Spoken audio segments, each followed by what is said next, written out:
This is Possibility Politics, where we feelize our way to a saner future. I'm Jeff Stein, along with Jeff Hendrick, Erica Ferriston, and Barry Funkhauser putting it all together. Thank you, Barry. Thank you from Mr.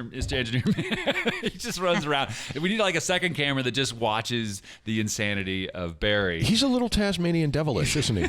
For a reference. Just a little bit there. Exactly. Tiny bit. So, Erica, because we got into Jeff's story a little bit, and I think we just need to kind of finish this recap a little bit. Absolutely. Go ahead. Now, for those who don't know, again, regular listeners know this, but she is not only a delegate, she's very involved in the Democratic Party, but she also is president of the Pacific Palisades Dem Club, which is running a whole consortium of West Side Dem clubs, too, that are all getting together to, not only fund candidates, but, do phone banking, everything, right? Just work in the streets, the whole thing. So you are in the trenches. We've always been, that's one of the great assets to this show, is because you're actually out there. How is the discord amongst your people? Because if I may, before you start, one of the side effects of this thing is, and I want to get People into this. say there's a civil war coming. I'm in the middle of it. Yeah. I mean, it is, somebody sent me an email. It always starts that way. Oh, dear. Oh, God, the emails, right, Jeff? Yeah, you can on change. You can reply all day and just die of that, right? Well, yeah. Anyway, about needing to remind our board members about civility and discussions. Oh, my. But then went on to include a New York Times opinion piece about how moderate Democrats are lonely and being ostracized. And basically, and when I looked at the article, here it is, mainstream media, vilifying a group of Democrats who are basically trying to regain what FDR gave during the New Deal, right? And making victims of the other set. So, stoking the divisiveness, stoking the discord. It's in the New York Times, you say? It's in the New York Times. And here's this, woman who's using this article to quote how ostracized she is, while at the same time calling me to, have everyone be civil. And and so we get steeped in our victimhood, is what you're trying to say. No matter whether where you're you are. a victim or whether you're labeled as a victim, who is worthy of getting empathy or sympathy, say according to this New York Times opinion piece writer, or whether, he deems you as an aggressor, it's the same side of the coin. Right. You who's calling for unity are creating the division. Right. You're saying among your own party. Yeah. Right. Well, and then here comes the blame. You're the reason we're not unified. Right. And what they mean by that is keep your mouth quiet and do what we want. Otherwise, we're going to deem you, look, FDR was also villainized, right? Yes. And these very communist, same socialist, people, socialist, communist. Oh, yeah. Absolutely. Oh, yeah. Yeah. And so, Martin Luther King was deemed a terrorist by the FBI, and all of these people. Oh, it's in his file. Heroes.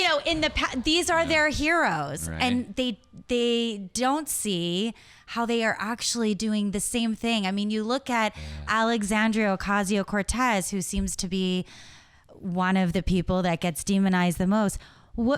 In her Green New Deal. Okay, so she's fighting to save our lives and the planet.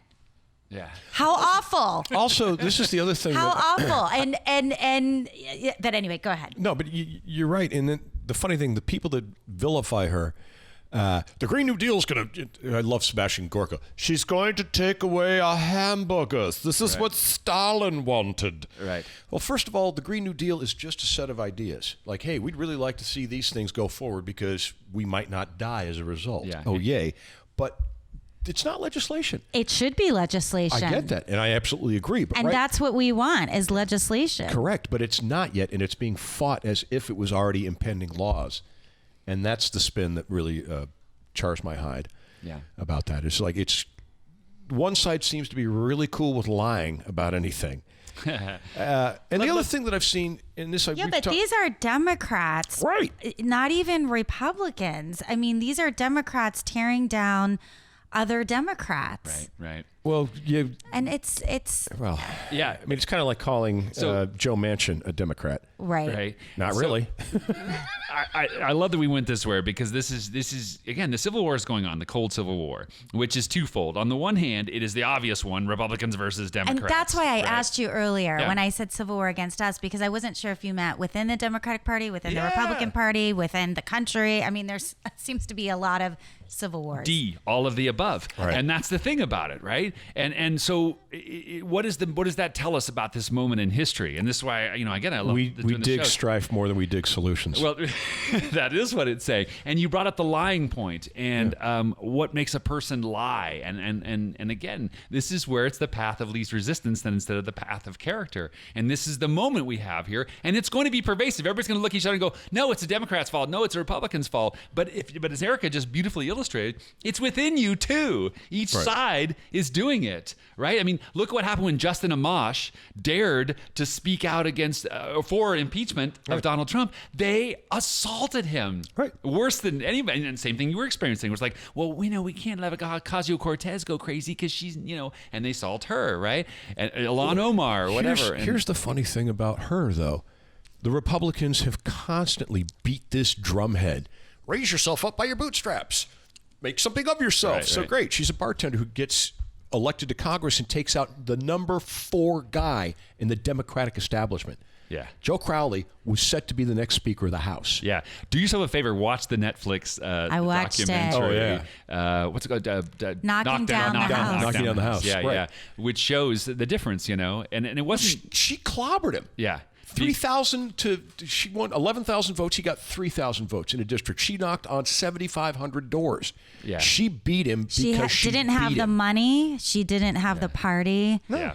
I mean, she had herself in the truth. So here we are. And what do we do with all this? How do we, solve this? Because we've got to get through this. This is a war. And the reason I don't usually like to, me, I don't like to use words like war because, we're all people. We're all in this together. But I had to, and my good friend John here, who is here because he's my expert on news addiction, because the news addiction thing is so bad for everybody. We can't get away with it. Because it makes us so crazy, and we have to know what's going on, but it's making us angrier and angrier and angrier. And it's not. That's the point of it, though. It's not news anymore. It's opinion driven. We're going to, including what we're doing right now, Rage Fest, right? Fair enough. So, but the reason I was getting the same way, and I would tell my people, you got to step away from it because it's getting too toxic, and you're not going to have the clear head to be able to speak to your fellow Democrats in your meetings, right? And we got to keep a clear head. And weirdly enough, me calling it a war actually helped me, and here's why. Okay. Because let's go to the Civil War, and bear with me on a little history. When that finally came to a head, there was no question in anybody's mind that there was any negotiating left. Right? Right. It's like, hey, they're going to be believed to their graves that black people are not real people and we can own them. Right. Right? And the other side thinks, how could that is going to believe to their graves that black people are not our people? Right? That was just an obvious thing. There was no negotiating to be had. And if I may, I want to throw in this quote from this Franciscan friar named Richard Rohr. You've probably seen his books, Falling Upward or Universal Christ. Excuse me. There are commonly 2 kinds of human beings. There are people who want certitude, which again is that certainty. That's what it's derived from. The people who want certitude, and there are people who want understanding. And these 2 cannot understand one another, hence our Civil War. Those who demand certitude out of life will insist on it even if it doesn't fit the facts. Logic has nothing to do with it. Truth has nothing to do with it. They say, don't bother me with the truth. I've already come to my conclusion. Mm-hmm. If you need certitude, you will come to your conclusion. You will surround yourself with your conclusion. That's the problem that we have, and I've seen this in the 2 sides. The side on the left, we're looking to change, improve, make sure everybody's got rights. And I would say even regain what we had with FDR. So and then the right, which is understanding. We want to believe on this side that we are on the understanding, but when are we in certitude? Keep going. The right seems to have devolved lately. Or, pardon me, I don't want to paint with a big broad brush. The federal office holders of the right, for sure. let's say. Not even that. There's a state certain subsect of the right that doesn't have a political plan, doesn't care about a political plan. They just want to bathe in liberal tears.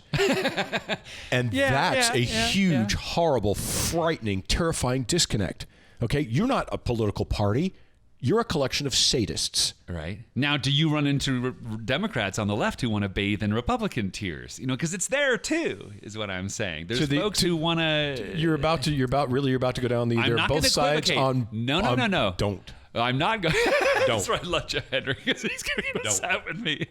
No, I'm not going to say both sides. But I'm going to say is you got to look at your own house. But what I see is, I do see Democrats blaming everything on Republicans, but we have a huge faction of Democrats who really are like, well, the Democrats are doing the same thing. Right. So so I'm with people who are, like, it doesn't matter if a Republican president drops bombs on little girls in, Syria, or if a woman Secretary of State drops bombs on little girls in Syria. Yeah, the problem is dropping bombs Right. on, anywhere on little girls in Syria. And so that's the faction where I see that kind of breaks through the Republican and the Democrat fight. Right. And they're